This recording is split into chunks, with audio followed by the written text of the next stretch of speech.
Mungu. Tamani sana kumjua Mungu. Hebu mwangalie jirani yako, muulize unamjua Mungu kweli? Unaweza ukamjua Mungu ukamaliza. Kila siku tunatamani kumjua Mungu. Na naomba Mungu akusaidie sana uwe na huo moyo wa kutamani kumjua Mungu. Sababu unapomjua Mungu hautakuwa mtu wa kawaida. Unapomjua Mungu utakuwa mtu wa kawaida, kwa sababu utafanana na Mungu mwenyewe na utafanya kama Mungu na utaishi kama Mungu. Bwana asifiwe. Amina. Unapomjua Mungu unamfanania Mungu, unafanya kama Mungu na unakuwa na uwezo kama wa Mungu. Bwana asifiwe. Amina. Naomba unielewe tu. Haleluya.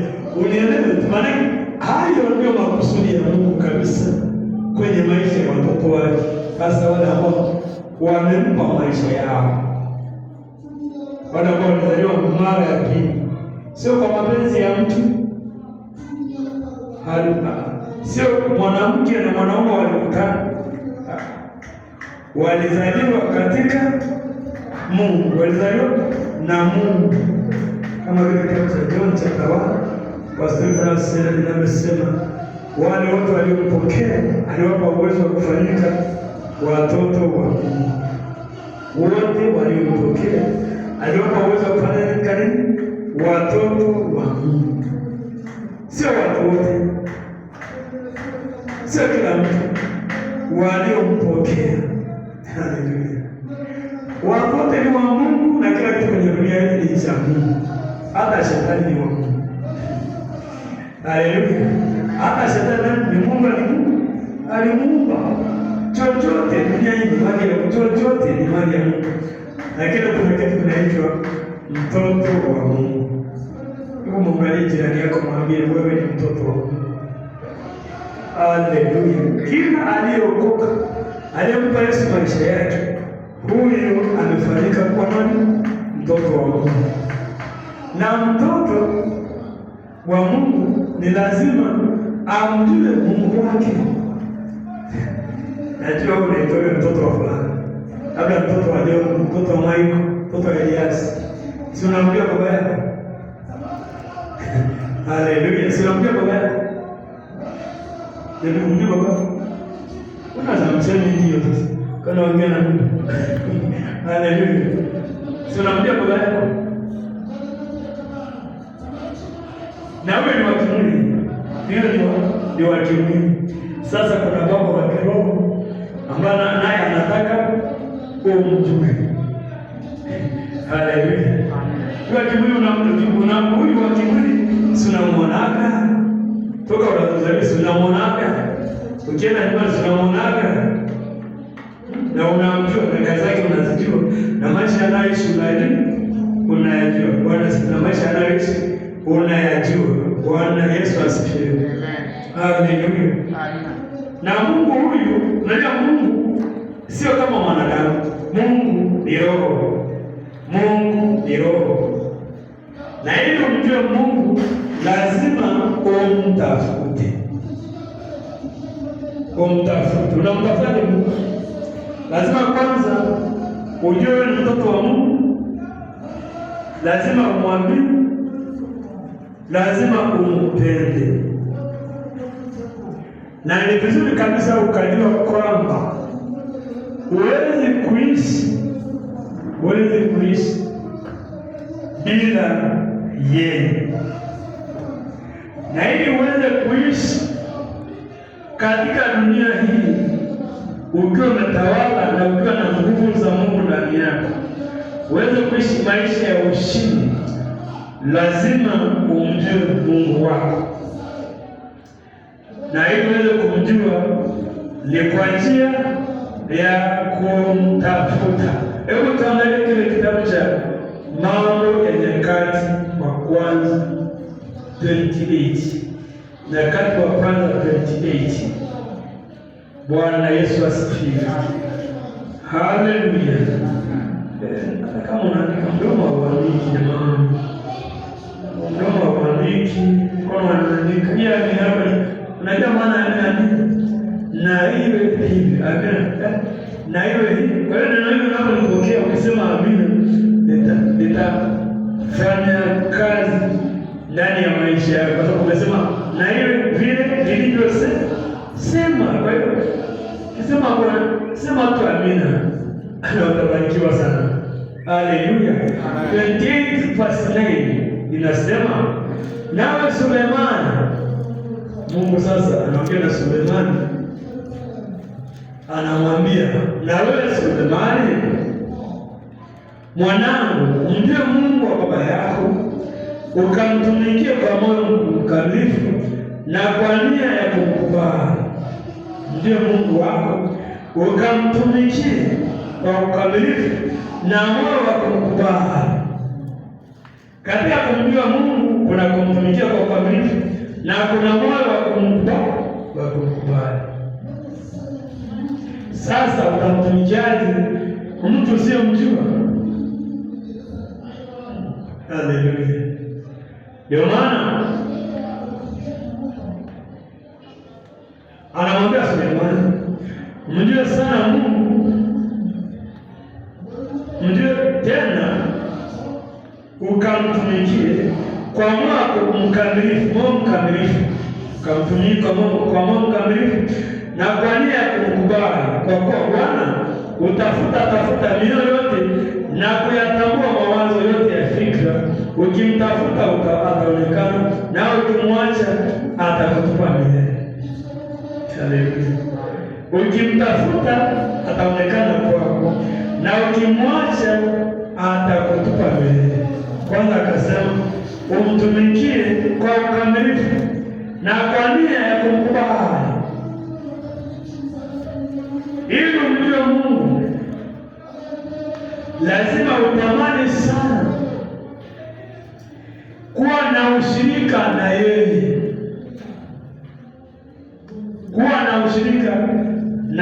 kuwa karibu naye, kuwa na wakati na yeye. Unataka kumjua?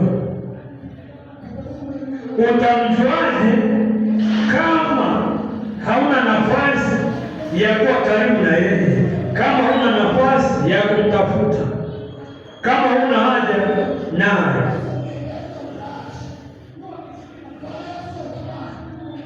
Katika maisha yako ya kumtumikia Mungu na nia ya kumkubali tena kwa ukamilifu, ndipo hapo unapata kumjua Mungu kwenye maisha yako.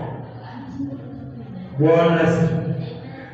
Katika kule kujitoa kwako kumtumikia kwa ukamilifu, yaani wakati wowote unaposikia au unapoona kuna jambo la Mungu la kufanya, hata kama kuna mambo ambayo yanaweza kuwa ni faida kwako katika ulimwengu huu na yanaweza kukuta upande wa Mungu usije kumtumikia kwa ukamilifu, ni vizuri sana kuyaona hayana maana kwako, ili uweze kumtumikia Mungu kwa ukamilifu. Haleluya. Na kwa nia ya una sacrifice maisha yako kwa Mungu, na hapo ndipo mahali ambapo tumeshika. Hapo ndipo mahali ambapo tumeshika. Maanake kabisa maisha. Mwambie mwenzako maisha. Geukia jirani yako mwambie maisha. Afadhali usilale. Usiniombee, nilikuwa na mawasiliano kama saa 7 usiku naamka na nikaomba. Bwana asifiwe. Haleluya. Lazima uwe na maamuzi ya kusacrifice chochote ambacho ni cha faida kwako, lakini kinakuta kwenye uwepo wa Mungu, unakiambia no, kwanza Mungu, wewe baadaye. Na nafikiri inawezekana, kwa sababu niulize, inawezekanaje kuacha mambo yangu nifanye ya Mungu? Kwa inawezekanaje? Haleluya. Inawezekanaje? Unaweza kuuliza, inawezekana kwa sababu wakati ambao Mungu ametupa wa kufanya mambo yetu ni mkubwa kuliko wakati ule ambao Mungu ametupa kwa kuwa na ushirika naye. Haleluya. Bwana Yesu asifiwe. Wakati ambao Mungu ametupatia wa kufanya mambo yetu ni mkubwa sana kuliko na ambao Mungu ametupatia wa kufanya nini? Mambo yetu. Tatizo, problem ni kwamba Mungu ambaye tunataka kumjua hatujamwamini. Haleluya. Mungu ambaye tunataka kumjua hatujamwamini. Kwa sababu gani? That's the point. Tungekuwa tunamwamini ya kwamba anaanza kuonekana kwa hizo kazi, kwa hizo biashara, kwa hizo ndoa, kwa maisha yetu, yale yoyote ambayo yanaweza kutuzuia tusiweze kumtafuta, tungeacha. Haleluya. Bwana asifiwe. Nakiona kama unaniangalia sasa. Sasa msijiache kazi yako. Hata biashara, tena nimeajiriwa. Ndio maana nasema maisha. Na wacha nikwambie, chochote unachokitamani Mungu ana uwezo wa kukupa. Maana Mungu anaangalia ndani ya moyo. Mungu anaangalia kama tema anavyoangalia. Kwa hiyo chochote unachokitamani, Mungu anajua kabisa kifu ananipenda, nataka kunitumikia. David, the same way, the same Esther. Kuna hatua ambayo anangojea uchukue ili abadilishe kile ambacho kinakufungia nafasi ya kutumikia na kukupa kile ambacho kitakupa nafasi ya kutumikia. Haleluya. Bwana asifiwe. Haleluya. Na hiyo tunaipataje? Wakati Mungu anapoangalia moyo wako, unapoingia kwenye maombi, nakwambia Mungu, hiki sitaki, ndio kinafanya nisikutumikie. Haleluya. Hiki sitaki, ndio kinafanya. Kama ni biashara, Mungu inanizuia kukutumikia. Ni kazi, Mungu inanizuia kukutumikia. Mungu, sasa hii biashara naomba unipe ile ambayo itanipa nafasi ya kukutumikia. Kama ni kazi, Mungu naomba unipe ile kazi ambayo itanipa nafasi ya kukutumikia. Yawezekana nini kinachosababisha Mungu nisiwe kukutumikia? Amesema kwa ukamilifu. Namwambia Suleiman, kwa ukamilifu. Sio kidogo kidogo, sio nusu nusu, kwa ukamilifu. Kwa hiyo kuna vitu vingine ambavyo utaviacha ili mtumikie Mungu kwa ukamilifu. Na kwa akili yako utaweza, kwa akili yako utaweza, kwa nguvu yako utaweza. Unamhitaji Mungu sana. Ndio maana nikasema Mungu anaangalia moyo, anajua kama tena kabisa anataka kunitumikia. Lakini mimi kuna kama yapata, naweza kumtoa pale, najua anaandika pale, naweza kumtoa hapo. Najua na ile biashara hili inamzuia, naweza nikamtoa. Mungu anaweza kukutoa hapo. Kila anachoangalia ni vile ambavyo moyo wako unavyotaka. Alafu unamwambia, ukimwambia yeye anafanya. Anasema ombeni mtapewa. Sijui kwa nini Mungu analeta ufunuo. Kwenye kile kitabu cha Matthew chapter 7 verse 7. Tuingie pale. Tunashindwa kupata vile vitu tunavyotaka kwa sababu hatuja experience vile tutathibitisha kwa Mungu. Sema ombeni nani mtapewa, tafuteni nani mtaona, bisheni nani mtafunguliwa. Alafu hakumalizia hapo, akasema hakuna mtoto ambaye anaweza kuomba kwa bahati mkate akampa jibu. Haleluya. Hakuna mtoto anaweza kuomba babake samaki akampa nyoka. Hakumalizia wewe utapewa, utafuta utaona bisho utafunguliwa. Kuna kile kitu ambacho unaomba. My Lord. Kuna kile kitu ambacho unatakiwa uombe. Usije ukaomba kama vile ambavyo kiona naomba. Kama vile ambavyo yeye anaomba. Kama vile ambavyo nani anaomba. No. No, kuna kile ambacho wewe unahitaji. Kimezuia kwa ushirika wako na Mungu. Kimesababisha usifanye kile ambacho unataka kufanya kwa ajili ya Mungu. Na kile kimekuzuia wewe, si kile ambacho kinazuia David. Si kile ambacho kinazuia Kebo. Si kile ambacho kinazuia David. Kile kimekuzuia wewe au kile nitamfanya na kile ambacho kinazuia mimi. Si kile ambacho kinazuia Mungu. Haleluya. Bwana Yesu asifiwe. Kila mtu ana kile ambacho kimemzuia ili asijitoe kwa Mungu.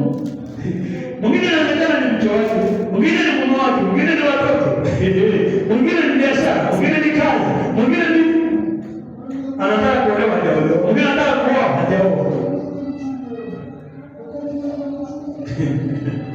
Bwana Yesu asifiwe. Haleluya. Tumesifa makofi mazuri kabisa. Lazima kufundisha maandiko mengi sana, lakini ukose kupata njia au mwelekeo, kinawacha nikufundishe kitu ambacho kama utachukua maamuzi na kuamua na kuamini, lazima Mungu abadilishe vile ambavyo ulikuwa unaona, uanze kuona tofauti na vile ambavyo ulikuwa unaona. Bwana asifiwe. Haleluya. Anasema ombeni mtapewa, tafuteni mtaona, bisheni mtafunguliwa. Hakumalizia pale. Si anajua wewe unajua kile unaomba. Lakini anakupa njia, anakufungua ufahamu wako upate kuelewa kwamba anajibu mtu, anampa mtu kulingana na anavyoomba. Ukiomba vibaya utapewa yale mabaya. Ukiomba mazuri utapewa mazuri unaomba. Ndio maana anasema ukiomba nyoka utapewa nyoka. Ukiomba nyoka utapewa nyoka. Ukiomba mkate utapewa mkate. Mungu ni wa haki, anakujibu, anakupa sawa sawa na vile ambavyo umeomba. Ndio maana anasema kwamba hakuna mtoto anaweza kuomba baba yake mkate akampa jiwe, au akamwomba samaki akampa nyoka. Hakuna. Nataka usikie hapo. Ndio maana nakwambia yawezekana unataka kumjua Mungu. Na ili umjue Mungu unatakiwa na ushirika na yeye. Anasema kumtumikie kikamilifu. Na kwa nini ya kukubali? Lakini kuna vitu ambavyo nimekufungia. Ndio nataka nimekufungia. Lakini Mungu anaanza kuviondoa. Bwana asifiwe. Mimi wacha nikupe ushuhuda wangu. Mimi kabla niingie kwenye huduma moja kwa moja, nianze kumtoa moja kwa moja, kuna vitu ambavyo vilinizuia kwa ni biashara, na kila nilipokuwa nakatalia pale ilikuwa ni hasara, haikuwa ni faida. Watu wanakuja kwanza maidadi, tukaongea na maidadi kwamba twende wapi, anataka tufungue huduma kule Dandoa kwa mshule ndio vile utakavyoomba Mungu wako akusaidie utoke kwenye kifungo. Nikamwambia hapana dadi, bado Mungu hajasema na mimi. Na wewe unasemaga hivi, Mungu hajasema na mimi. Yaani katika ile nafasi yako kumtumikia Mungu, wakati unafika usipojielewa unaweza kusema Mungu hajasema na mimi. Na hiyo tunabishana sana ofisini, maana nilikuwa ni assistant. Basi huduma ikianza, si nianzishe huduma. Wewe alijua, lakini mimi naona wakati wa Mungu hujafika, maana kama ni kumtumikia Mungu na mtumikia, na pia kama ni biashara nafanya na mtumikia na Mungu, maana ilikuwa tukienda kwenye huduma, tunafunga biashara zetu, tunaenda kwenye huduma. Naona hiyo iko sawa, lakini kuna kitu tunaita mwito. Na tukang'ang'ana hivyo na ikawa ni hivyo. Mara ya kwanza mwaka wa kwanza biashara ikatumika yote ikaishi. Mara ya pili mwaka wa pili ikatumika yote ikaishi. Na wao wengine wanakuja hapa, watu ndani wengine wanang'ang'ana tu hapa na biashara.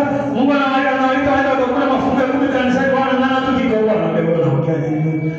Biashara ni tamu. Inaingiza pesa. Inaingiza malaki. Mwaka wa tatu ikachoma.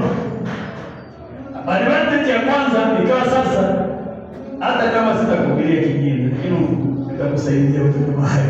Bwana asifiwe. Naona kama Mungu ananikimbiza Huyu shule ni maana sana kwako. Ushauri kabisa sasa hata mama kabisa ameweka na Kenya na Kenya tena. Na gari yangu box ya watu nani? Na ile bado anatumia nani? Watu nani? Mama kasema hapana, Nairobi nimechoka, na alikuwa anafanya biashara nimechoka. Nasema sasa simama, sasa tutaishi. Weka kila kitu mpaka watoto. Huyu tutapeleka nyumbani. Nimefika pale Mirigani sema unakuta anajua kwa yeye anajua Mirigani. Kaisa anajua. Haleluya. Pale umasaidi pale. Sijafika hapo. Kwenye barabara si ndio walitoka wapi? Lakini walikuwa huko. Ni saa 12 asubuhi. Hapo na mnaona pale hivi. Na mimi niko upande wa barabara hii. Kuna magari yanashuka mimi napanda.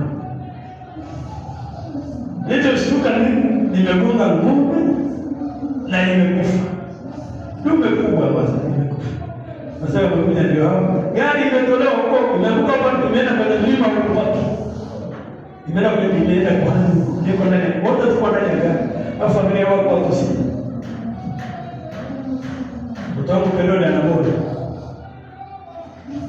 Naenda kushuka kwenye gari mahali hapo kwa ndipo kwa mahali ambapo mama alikuwa amekaa pameisha. Naenda kushuka chini, nafungua gari naangalia, nakuta watu ni wazima wote. Ni gari imeisha haiende tena. Bwana asifiwe. Gari imeisha haiende. Nitafute gari sasa nipakie familia hiyo, iende nyumbani. Afu nitafute gari ipite pale ipite pale ni pesa. Nikakuta kwa polisi pale ipite. Nikaa hapo niende nyumbani.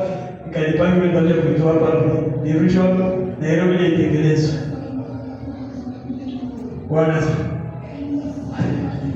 tunapitia mambo, tunakuja tunatumika, tunakumbia mke wale watatu tunafanya tunapitia.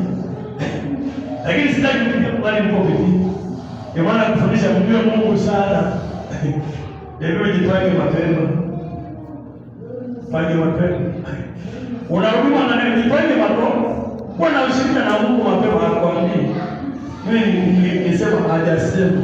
Lakini anasema na mimi kwa vitendo biashara mara kwanza inaungua. Mara ya pili imechomeka, mara ya tatu imechomeka. Sasa mara ya tatu kwa gari ndio hiyo. Alafu ananisha alibali kama hakuna mtu aliingia kule ndani. Hata mtoto wangu pia ole haikutoka. Kuna karibia mfuko. Wanatoka ni wazima. Kana ndani bwana. Kaja na hiyo kutengenezwa ikawa nzima. Maisha ndio haya tukaenda. Mwaka 2020 Bwana haona nani kuhubiria kwa shuhuda. Nimalizie ushuhuda. Ndio nikuhubiria au unapenda nikupe ushuhuda. Utakusaidia 2020 wakati wa corona. Nimepamba moto, nikanunua stock nikajaza mapesa. Nikajaza nikamwambia mziki wangu tukamfasa. Second ball na gerani ya tuliza gerani ya na gerani kama angalia kazi. Gerani na maana anachukua anarekodi pale sasa. Angalia nikawatia kazi na nyumba ndio tunaona kama bado. Simejaza stock hapo. Corona hii pesa isikuki sana. Tunapata pendi benki tu ni sana. Mzigo umejaa hapo.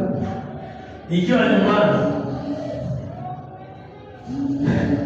Wanasikia mwezi wa 3. Niko mwezi wa 4, tarehe 6, saa 8 usiku nikasikia simu nimelia. Saa 8 usiku. Dadi, hakuna kitu. Biashara imeisha hiyo ni mara ya. Bwana asifiwe. Yeye nifanya nikae nyumbani na ngaka. 3 years. Kasema Nairobi sasa. Mungu nimesema. Yaani nilipokisikia pesa ya usiku niamka kaka pale chini ya kiti. Nikasema sitokeo niko pale. Nilia machozi alafu baada ya katano nikasikia nimekata nikasikia amani. Nikamwambia Mungu asante umenipa amani. Nikamwambia mama sasa kisha ndio haya. Kama za Nairobi sirudi tena. Kaka pale nyumbani. Na leo Mungu ni mzuri. Akitaka kuambia kwamba amerudi. Nikia pale nyumbani niko pale nyumbani nikaitwa kwenye huduma nyingine. Ili nisipe tena. Nikaenda kwenye huduma pale ya PH. Kanisa ambalo kwa mchungaji halina mchungaji miaka mingi. Lakini ikiwa Tanzania kuna mali ilikuwa na shiriki na wananiambia ndio tena tunakomba sana nenda kaangalia ile kanisa. Nikapeleka pale nikaanza kufanya kazi. Watu walikuwa wametoka wakarudi wote. Nikaendelea vizuri. Mungu asifiwe. Baada ya mwaka mmoja nakumbuka nileta apostle kufanya mkutano kama ulikuwa kanisa. Ndio kufanya mkutano. Ndio tunafanya mkutano mzuri sana pale. Sasa ataniambia bwana wewe hapa si kwako. Wako Nairobi. Mimi naona anaongea tu. Anaongea. Wako Nairobi. Kama Nairobi aje nishahama. Mungu alinifukuza huko, sina biashara tena hata kukaa. Sina biashara. Nilikuwa nafanya biashara, nasomesha watu. Natumikia Mungu na hiyo mali. Sina tena kitu. Na Nairobi. Hapa sio kwako tena. Wewe utarudi Nairobi tu. Angalia hivi. Mwaka mmoja umeisha, wakaleta mtini. Niambia wewe sio wa dini yetu. Kukaa hapa utaenda kusomea dini yetu. Na kazi ya Mungu imeendelea kusema watu wamerudi. Shida. Sio kama sijasoma vyote nalo na waliviona kupeleka lakini nimesomea Kenya. Nimesomea dini yangu. Sasa kama unataka kusomea dini yetu, haitawezekana wewe. Sasa na dini yetu kaeni na dini yetu mimi. Kaishi. Bwana mwetu. Nikaishi kana nyumbani mtu. Sisi kana kusomea dini gani nimesoma? Kwani mchungaji nimesoma? Dini wa dini walikamata mateka. Ndio hapa. Pia ile walikamata ile watu mchezo na kazi ya Mungu. Sikana Mungu akanipa ile shughuli Bwana kada hiyo roho. Sasa ikawa ndio nikawa sina taabu kwa sababu wananijua kule wanatasikia kuitwa ndio kauli maisha inasoma kama vile mimi proposa sio tena Nairobi. Vitu vikamilizi kimo ilikuwa Tanzania. Hizi maiki ziko Tanzania. Tani waambie sasa nikisema ni watoto nyinyi watumishi hapa na wale ili kwa maiki ziko Tanzania hizi. Watu wanafanya harusi na bwana na mimi na wale wote. Kaambia hapana hata hivyo wao kapandisha. Nimerudi Nairobi. Maiki zimerudi Nairobi. Mimi ndio wewe niko Nairobi. Bwana wapi kanuni? Sasa na miaka miwili ninafunga kazi. Tuko wangapi? Watu kama wanaokoka kabisa. Wamekuja kanisani hata wewe. Haleluya.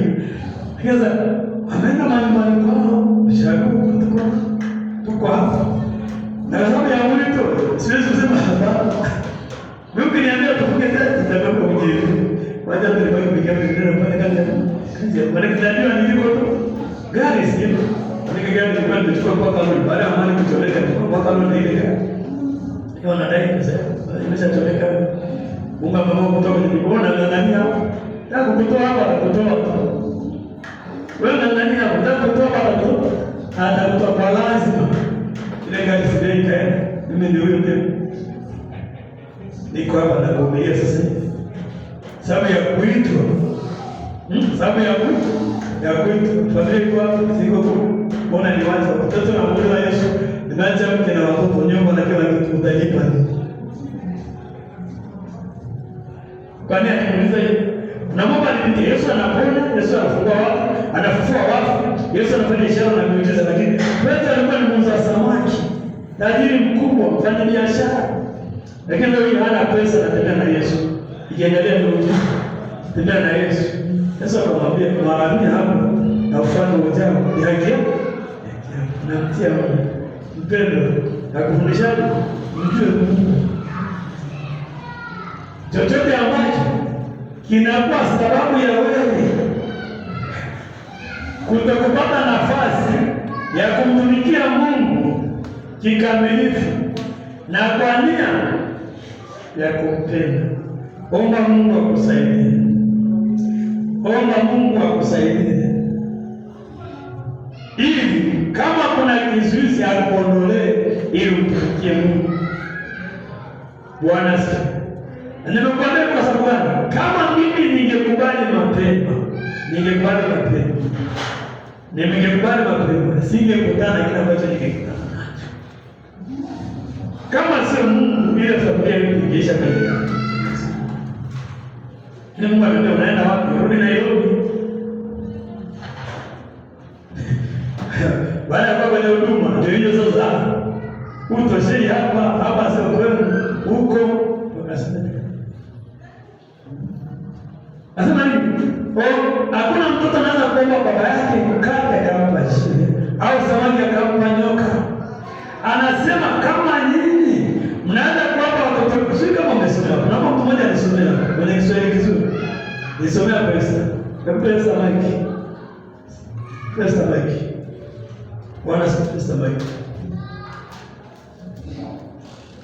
Ndio tuko pamoja. Kisha na salamu sasa. Bwana asifiwe. Naomba tusome hata tukipaelewa hapo tutatusaidia mahali. Anza kusoma hiyo mstari wa 7 mpaka mahali nitakapokuambia acha Mathayo 7:7. Ndio tusomea. Nitasoma. Ombeni nanyi mtapewa, tafuteni nanyi mtaona, bisheni nanyi mtafunguliwa. Kwa maana kila aombaye hupokea, naye atafutaye huona, naye abishaye atafunguliwa. Au kuna mtu yupi kwenu ambaye mwanaye akimwomba mkate atampa jiwe? Au akimwomba samaki atampa nyoka? Basi ikiwa ninyi mlio waovu mnajua kuwapa watoto wenu vipawa vyema, je, si zaidi sana Baba yetu aliye mbinguni atawapa mema wao wamwombao? Hapo sikiliza pointi yake. Kuna vitu sasa vinakufunga wewe. Unataka umjue Mungu, kile kimekuwekea ukuta, lakini Mungu anaweza kuviondoa, akupe vingine ambavyo vitakupa nafasi ya kumtafuta na kumtumikia ili upate kumjua. Na anasema nini? Atakupa kama vile ambavyo umemuomba. Kama ni kazi na kuzuia, mwambie Mungu, nipe kazi ambayo itanipa nafasi ya kukutumikia. Kama ni biashara, mwambie Mungu, nipe biashara ambayo itanipa nafasi ya kukutumikia. Mungu anaweza kukupa biashara yako mwenyewe, anaweza kukupa kazi yako mwenyewe. Kama ni watoto, Mungu anaweza kufanya njia. Kama ni mume, Mungu anaweza kumlainisha. Kama ni mke, Mungu anaweza kumlainisha mpaka upate nafasi ya kumtafuta Mungu. Mungu ana uwezo wa kufanya. Bwana asifiwe. Haleluya. Mungu atakupa sasa na kama umemwomba, anaangalia nia ya moyo wako. Je, unampenda? Unamtaka kweli? Na anangoja umwambie, ondoa hili geti ambalo nimeweka hapa Mungu na nifungia nisikutumikie. Ndio mimi ni mwimbaji, mimi ni mtasesa, mimi ni mwinjilisti, mimi ni mwalimu, mimi ni mtume, lakini kuna jiwe nimewekwa hapa Mungu nisikutumikie. Ondoa hili jiwe baba. Haleluya. Mbele baba nikutumikie, nataka nikujue. Ili jiwe linazuia, nitakuomba nazuia. Huyu mume ananizuia. Mlainishe Mungu akukubali. Huyu ananizuia. Mlainishe Mungu. Hii biashara nipe yangu Mungu, ninafunga wakati wako nifunge nikutumikie. Hii kazi ninaandikwa hapa. Nipe kazi nyingine utapata nafasi ya kukutumikia. Mungu atafanya. Bwana asifiwe. Tupe makofi mazuri. Haleluya. Kile kitabu cha Kutoka 33. Kutoka 33. Bwana Yesu asifiwe. Kuna mtu ananielewa? Kuna mtu ananielewa? Sasa hiyo ingine ni ya haleluya. Angalia huyu ni Musa. Kutoka 33 verse 13.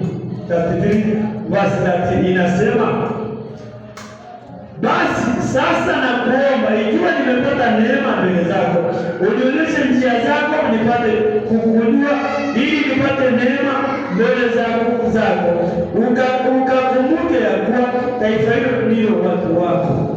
Ila Musa anamwambia Mungu, basi sasa nakuomba, ikiwa nimepata neema mbele zako, unionyeshe njia zako nipate kukujua, ili nipate neema mbele zako, ukakumbuke ya kuwa taifa hilo ndilo watu wako. Akasema, sikiliza Mungu anasema, akasema, uso wangu utakwenda pamoja nawe, nami nitakupa raha. Haleluya. Bwana asifiwe. Mungu anamuomba Mungu na Mungu anamwambia, usimeniomba, nitakwenda pamoja nawe na nitakupa raha. Musa alikuwa ameona huko mbele vile huko, na alikuwa amesema wale wote Bwana waongoza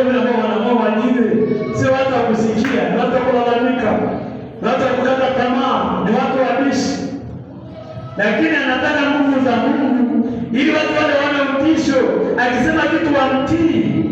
Haleluya! anaenda mbele za Mungu, mimi usipoenda na mimi, nataka nikujue kwanza. Haleluya!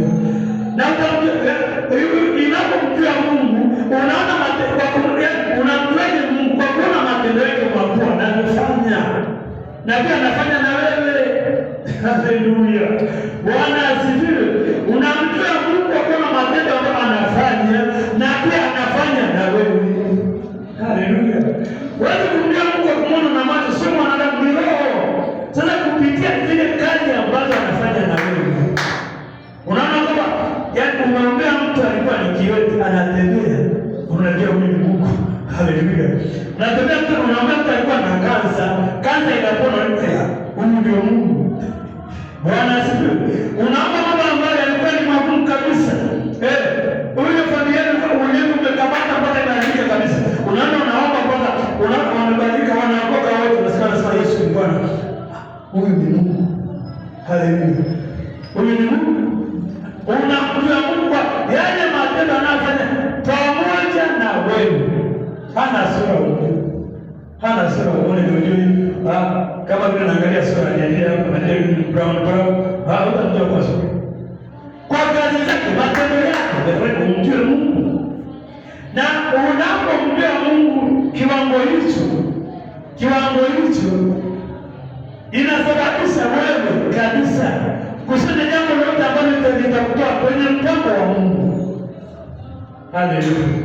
Ndio maana watu wenye imani ambao wanatembea na ishara na miujiza ya Mungu wanaonekana kama ni wazimu. Haleluya! Utaniambia tembo na watu wanakuambia chukua milioni, Tanzania wamechukua hata milioni 10 kaanza biashara bado. No, siwezi. Nachukua pesa hapo kaanza biashara. Ndugu zangu wanachukua pesa kafanya. Hapana, siwezi. Nimeshaoja, siwezi. Nimeshaoja, siwezi. Zile nguvu ambazo unaona Mungu ananitumia nazo, nasababisha nijue kwamba huyu Mungu yuko na mimi, na huyu Mungu ana sababu na mimi, na huyu Mungu anataka nifanye.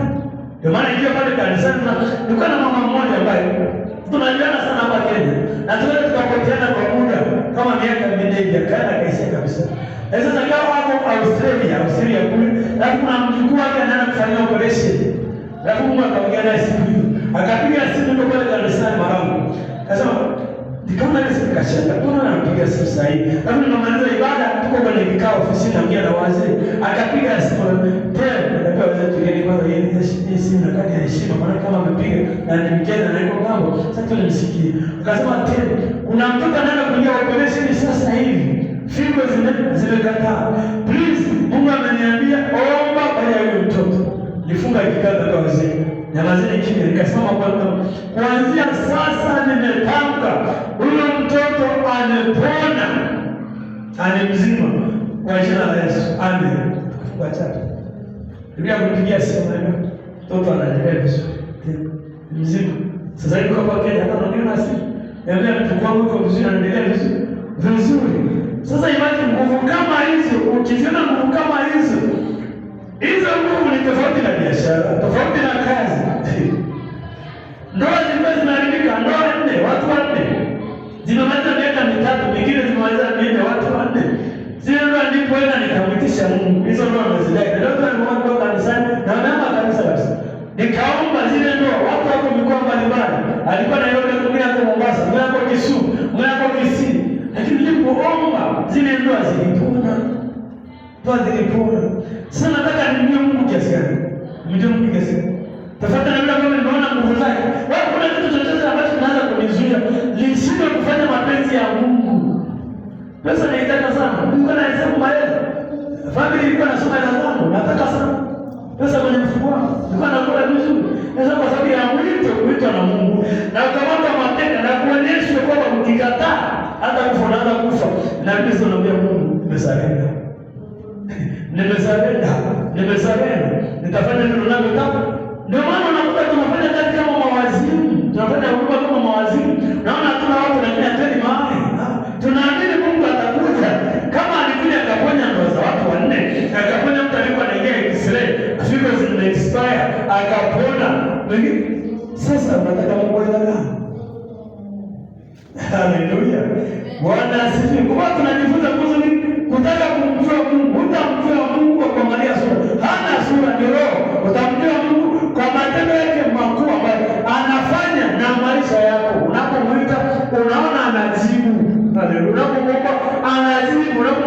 nataka ABC, anatenda unajua huyu ni Mungu. Haleluya. Haiko anasema nilikuwa nasikia habari zako, lakini sasa nimekuona. Ukiona mahali ambapo haiko hiyo imefika anasema kwamba nilikuwa nasikia habari zako Mungu, lakini sasa nimekuona. Kumbuka haiko alipita kwenye majaribu mengi, mateso, mpaka na mandugu zake, mpaka mchoka wametukana Mungu, ukufe wewe. Ukufe wewe. Maana kama wako na shida, unajua mtu mzee akikufa ataolewa na mke. Sema shida kunipeleka saluni, pesa imeisha. Watoto wakutukana Mungu ukufe. Sio mama wakoje. Yaani wewe ukufe. Yaani ile kuishi ili aolewe tena. Kila iko kumwambia hapana. Kuna mtu mwanamke mmoja kwa wapumbavu. Tupate na mabaya, tupate na mema, tupate na mabaya.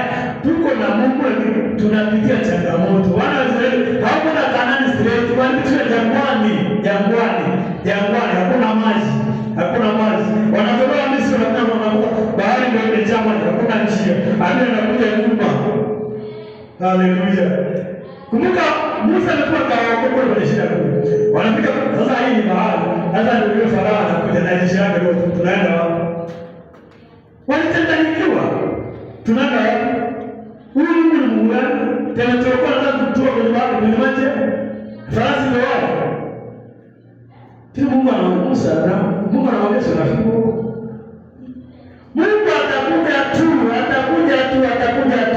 atakuja tu. Anaangalia nia yako. Haleluya.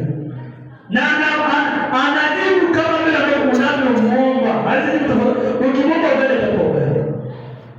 Muomba soma atakasoma. Lakini ukiona Mungu ni mkubwa na uombe mambo makubwa, atakupa mambo makubwa. Ukiona Mungu ni mdogo, uombe mambo madogo, atakupa mambo madogo. Jana anaenda kwa Mungu, na hapo nilipia kodi ya maombi haya ya kimaskini. Ati Mungu naomba nilipia kodi ya nyumba. Omba kitu ambacho utapata uwezo wa kujenga nyumba, uishi kwenye nyumba yako, uishi maisha ambayo sio shida tena. Akikulipia nyumba leo, kesho utalipa na mwezi ujao utalipa na. Bwana sio. Nendelea. Tunaomba maombi ya Mungu, leteni hoja zenye nguvu kwangu, sio dhaifu. Hoja zenye nguvu. Omba kitu cha maana, ana uwezo wa kukupa. Mwambie Mungu, nataka baraka zako ambazo unasema zina huzuni wala machozi. Sema atafungua milango, atafungua maisha, achie baraka kwa kosa mahali pa kuweka. Wangapi sasa pa kuweka? Hakuna mtu anashaka hiyo imani. Haleluya. Bwana asifiwe. Unamwambia wewe mwambie unataka nini? Sio kama maombi ya sukuma na ugali na baba kwa nini? Omba tu kwa kukata kwa baba ni hiyo shida miaka yote. Lakini wewe ndio unamjua Mungu. Umeamua kumjua. Bwana asifiwe. Tumbe usema kwa mazuri. Musa anamwambiaje? Basi sasa nakuomba, ikiwa nimepata neema mbele zako, nionyeshe njia zako, nipate kukujua. Bwana asifiwe. Ili nipate neema mbele zako, ukakumbuke ya kuwa taifa hili ndio watu wako. Kumbuka ni mtoto wa Mungu, ni mali ya Mungu. Mwambie Mungu akukumbuke. Sana taka kumjua Mungu, kwa maombi ya kumjua. Bwana asifiwe. Akasema uso wangu utakwenda pamoja nawe, nami nitakupa raha. Mungu anajibu hivyo. Haleluya. Uso wangu utakwenda pamoja nawe, nami nitakupa raha. Mungu hataki kuishi kwa shida. Hataki kuishi maskini. Unalialia sasa yote. Hataki, anataka akupe raha. Lakini Musa naomba nini? Nataka nikujue. Yaani mwambie nataka nikujue. Kwa maana nyingine ni kwamba nataka ushirika na wewe. Haleluya. Kwa maana nyingine ni kwamba nataka ushirika na wewe. Watu wanataka ushirika na Mungu, wanataka ushirika na mafuta, kifagio, mawe, sabuni, sika ya mchungaji. Na nisiki ya kuona mchungaji. Mpesa wako kama sabini. Haleluya. Watu siku hizi hawataki ushirika na Mungu. Ndio maana ni wajibu kumtafuta Mungu, ni wajibu kumtaka Mungu. Wanataka ni ushirika na mafuta, na mawe na kifagio na sabuni na mawe ya Goliathi. Ushika nini? Ndio maana wanauziwa. Yaani huyu mtu aende akalale hapati usingizi na akikuombea wewe ndio unangoroka tu kuanzia saa moja mpaka saa nane. Ukingoroka si lazima kuchaji, sima kulipishe. Na sana ni wale ambao wameokoka ndio wana matatizo zaidi ya sisi wale ambao hawajaokoka. Maana wale ambao hawajaokoka wanaenda kwa Mungu wao hadi shetani. Ambao unawaaminifu kwa wanalala nje wakiwa uchi. Anavaa nguo hiyo suruali ya ndani anavaa ya kabisa bila kufua. Ukivuta hivi na inavutika kama kuni. Nacheka mara moja kwa baba mmoja pale usiri ndio anabadilisha pesa. Hapa kinyaza na ndio pesa mingi kama anabadilisha. Haleluya. Masharti. Wanamwamuru Mungu vizuri kabisa. Ingawa mtoto anaua. Mke anaua. Kemea na mtoto kweli anafuta tara. Akatoka na nyumbani analala kwenye stendi ya magari na unaona anahesabu pesa. Lakini hana raha. Mungu anamwambia Musa, nitakupa raha. Nitakupa raha. Musa nataka nikujue Mungu. Mungu anamwambia ndio na nitakupa raha. Sasa ndio nitakupa raha. Bwana asifiwe. Haleluya. Na Mungu anamwambia wafafanuzi wa pili. Soma hapo 2 kuanzia 9. Soma hapo ile wa Wathesalonike. Wa pili kama si wa pili ni wa kwanza. Kuanzia chapter 2 verse 9. Wathesalonike. Wangalia wanaopigwa ni kina. Nashukuru Mungu amekuja na ufunuo wake. Maandiko yote sasa kukubariki itakusaidia. Bwana Yesu asifiwe. Wathesalonike wa pili 2 kuanzia verse 9. Nisomea hapo mwanangu. Yohana wanapigwa. Umeokoka unakimbia na mafuta huko. Yaani mtu ametoka kwa mganga na ilizi kiunoni na una ilizi mfukoni na kitambaa umefukanga kwa mkono. Unaamini hicho kitambaa na mafuta na maji. Yakianguka au yakipotea, Mungu wako amepotea, unakufa siku hiyo. Unakufa kwa kamili mawe na kifagio, unakufa yakipotea, unakufa siku hiyo. Hayo mafuta hicho kichwa kikianguka kivunjika, unakufa siku hiyo. Somea hapo mwanangu. Wathesalonike wa pili 2:9.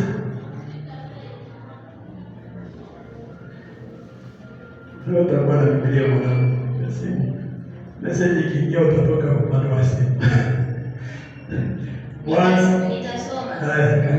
Yule ambaye kuja kwake ni kwa mfano wa kutenda kwake Shetani kwa uwezo wote na ishara na ajabu za uongo na katika madanganyo yote ya udhalimu kwa hao wanaopotea, kwa sababu hawakukubali kuipenda ile kweli wapate kuokolewa.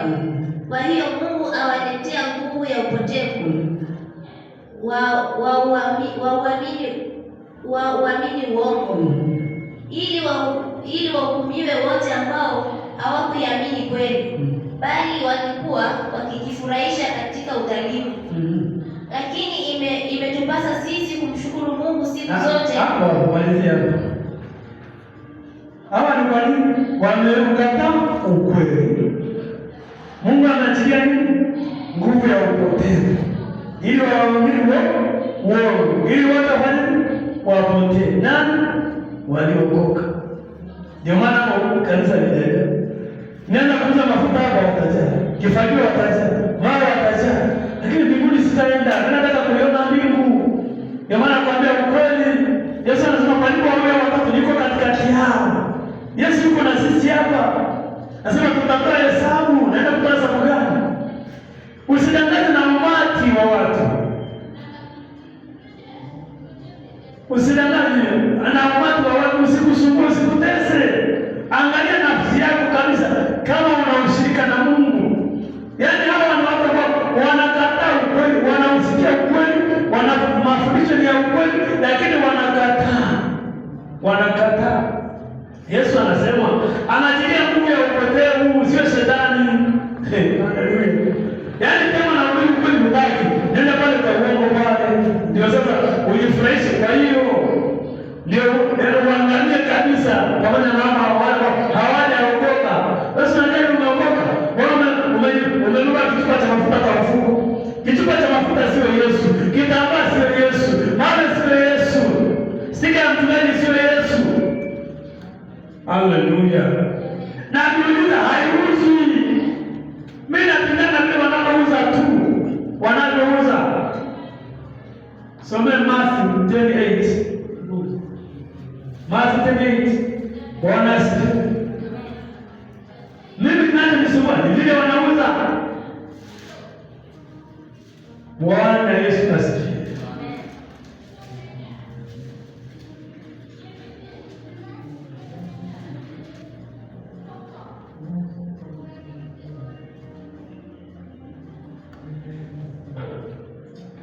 Sema kwa mwanangu.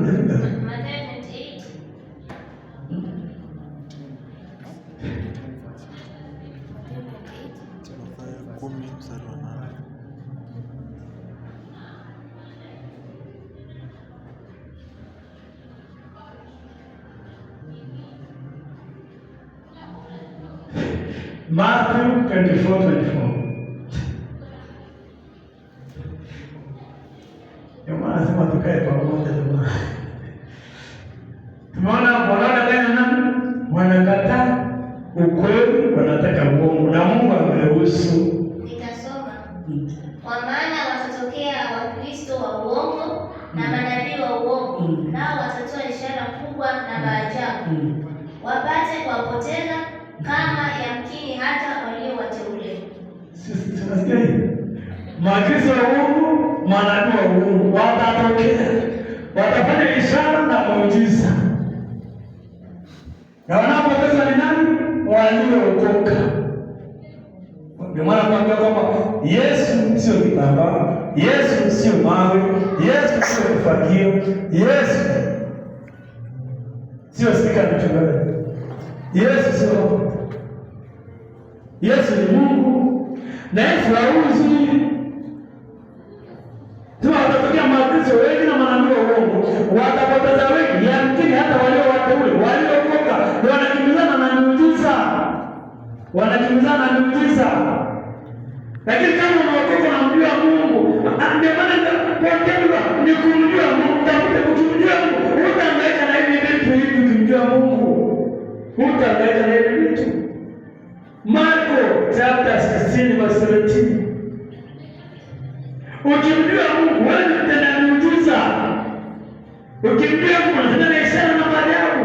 Ukimjua Mungu, pote hapo ni kumjua Mungu, tafute Mungu. Naweza kusema kumtafuta Mungu, mjue Mungu, mwambie Mungu akuongolee.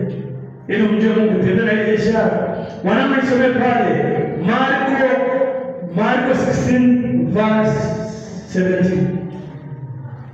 Bwana asifiwe. Tumeshaona pale wanadanganywa, yamkini hata watu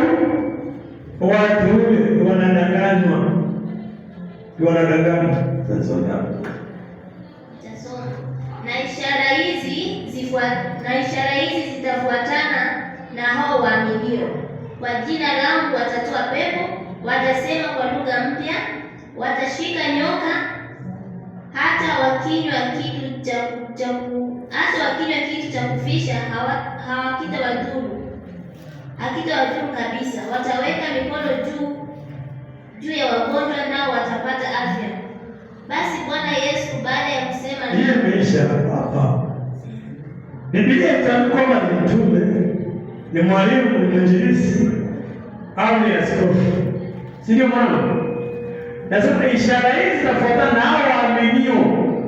Kila aliyeokoka naye mwamini Mungu, ishara zitaambatana na yeye. Miujiza atafanya. Haleluya. Bwana asifiwe. Kila anayeamini, sio apostoli, sio mchungaji tena. Kila aliyeokoka ni haki yake atende na ishara na miujiza. Bwana asifiwe. Tuache kuhangaika. Ishara ni kwa wale waliomwamini Kristo, walio nguvu wamwamini Mungu. Ndio maana tunawaonesha ishara hizo. Ndio wapate kuokoka. Tuna Mungu wanaokoka. Na ukishaokoka, wewe ni mtenda miujiza. Haleluya.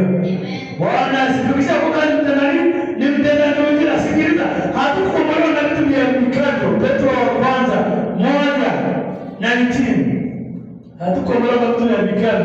Sasa hivi mambo ya kufunga vitambaa na mafuta na takataka nyingine. Unaona mpaka stika na chini na nini? Tutaenda kumalizia hapo maana naanza kuona mpaka sana. Nasitaki nikuchokeshe. Sasa kama nianza kiporo, bado nakuta labda kimeandika. Petro wa kwanza chapter 1 verse 19. Hatukukombolewa na vitu vinavyoharibika. Mtu asidanganye tena. Anakuzia mafuta na maana akifagia alinunua wapi? Hiyo muujiza alinunua wapi? Wanamoja kukosa. Bali kwa damu ya thamani kama ya mwana kondoo asiye na ila, asiye na waa. Jaza vizuri. Tukuelewe. Petro wa kwanza chapter 1 verse 19. Kwanza vizuri. Bali kwa damu ya thamani. Okay. Kama ya mwana kondoo asiye na ila, asiye na waa. Basi. Nani mfahamu kwamba mlikombolewa si kwa vitu viharibikavyo, kwa fedha au dhahabu, mpate kutoka katika mwenendo wenu usiofaa mliupokea kwa baba zenu, bali kwa damu ya thamani kama ya mwana kondoo asiye na ila, asiye na waa, yani ya Kristo. Amina. Hatukukombolewa na vitu viharibikavyo, ila kwa damu kama mwana kondoo, damu ya Yesu. Haleluya. Ishara na miujiza ambazo tunazipata kwa jina la Yesu Kristo. Sema kila aaminie ishara hizi zitaambatana. Hatukukombolewa na vitu vinavyoharibika, ila kwa damu kama mwana kondoo Yesu Kristo. Kwa hiyo mpendwa, wewe umeokoka, wewe mtoto wa Mungu. Tamani sana kumjua Mungu. Unapomjua Mungu, hautakuwa mtu wa kawaida. Unaishi kama Mungu, unafanya kama Mungu. Bwana Yesu asifiwe. Kumbuka wewe ni mtoto wa Mungu. Wewe nani ni mtoto wa Mungu? Wewe ni mwana wa Mungu. Kama vile Mungu Baba anafanya, ndivyo utafanya. Kama ni kuponya utaponya, kama ni kufufua utafufua, kufungua utafungua. Kama ni baraka ni haki yako. Bwana asifiwe. Na nini kinadhihirisha kwamba ni Mungu? John 10:34. Ndio ni Mungu. Mtoto wa mbuzi ni mbuzi, mtoto wa kondoo ni kondoo, mtoto wa Mungu ni Mungu. Nisomee pale. Ndio kae na hivi ndio ni kama Mungu. John 10:34. Bwana Yesu asifiwe. Haleluya. Pata msomaji mzuri. Bwana asifiwe. Nisomee pale. Ujue ni Mungu. Uache kuishi kwa wasiwasi na uoga. Nitasoma Yohana 10:34. Yesu akawajibu, "Je, haikuandikwa katika Torati yenu ya kwamba mimi nimesema ninyi miungu?" 35. Ikiwa aliwaita miungu wale waliojiliwa na neno la Mungu, na maandiko hayawezi kutambuka, je, yeye ambaye Baba alimtakasa hapo tosha. Yaani wewe mwenyewe tayari Mtoto wa mtu nani mbuzi? Mtoto wa kondoo ni kondoo. Mtoto wa ng'ombe ni ng'ombe. Na mtoto wa Mungu. Haleluya. Kwa hiyo unafanya nani? Unafanya kama nini? Kama Mungu. Na ili usione kwamba sikudanganya, maana ndio nadhibitishwa na mashahidi wawili watatu. Nenda Psalms 82:6. Tumalizie pale. Unajua wewe ni Mungu. Waje kukaa kwa sina uoga. Ni vile hujamjua, mtafute. Ukimwelewa unafanana naye, unafanya kama yeye, unaishi kama yeye. Bwana asifiwe. Psalms 82:6. Haleluya. Hapo nisome pale mama. Nitasoma Zaburi 82:6. Mimi nimesema ninyi miungu na wana wa aliye juu. Vyote pia. Hapo tosha. Anasema mimi nimesema ni Mungu. Wewe ni Mungu wa vidogo. Haleluya. Unajua anaongea baba yako. Hata unakuja baba yako. Ndio bado ni mtoto wake tu. Lakini unafanya kama baba yako. The same kwa God. Sina watoto wa Mungu. Unafanya kama baba yetu Mungu. Ndio maana hata tukiona pale vijana, yule anafanana kama baba yake. Huyu jamaa anafanana kama baba yake. Bwana asifiwe. Haleluya. Ndio tena jirani yako muulize, unajua wewe ni nani? Alafu akujibu. Atakuwa haamini. Bwana asifiwe. Haleluya. Mwambie mimi ni Mungu Bwana. Haleluya. Amen. Na ukiamini ndio inakuwa hivyo. Ukiamini hivyo unafanya kama Mungu kweli. Ukiamini unafanya jambo unalofanya pasipo imani ni dhambi. Maisha ya Kristo ni imani. Haleluya. Isiyo na mashaka, hataki kusitasita. Ni imani. Imani ni kama nifike kama pale mpaka hapa. Kama ile iko yote hiyo ndio imani. Je, imani maana tunakuwa washika watu wa imani. Haleluya. Bwana asifiwe kwa sababu imani ni kuhatarisha. Baada ya kumwambia imani ni kuhatarisha. Simama na Mungu yako. Dada, kama tutasoma Biblia vizuri, hayo masomo yatakusaidia. Haleluya. Na tumekuwa mbele za Bwana, mshukuru Mungu kwa hiyo neno ambalo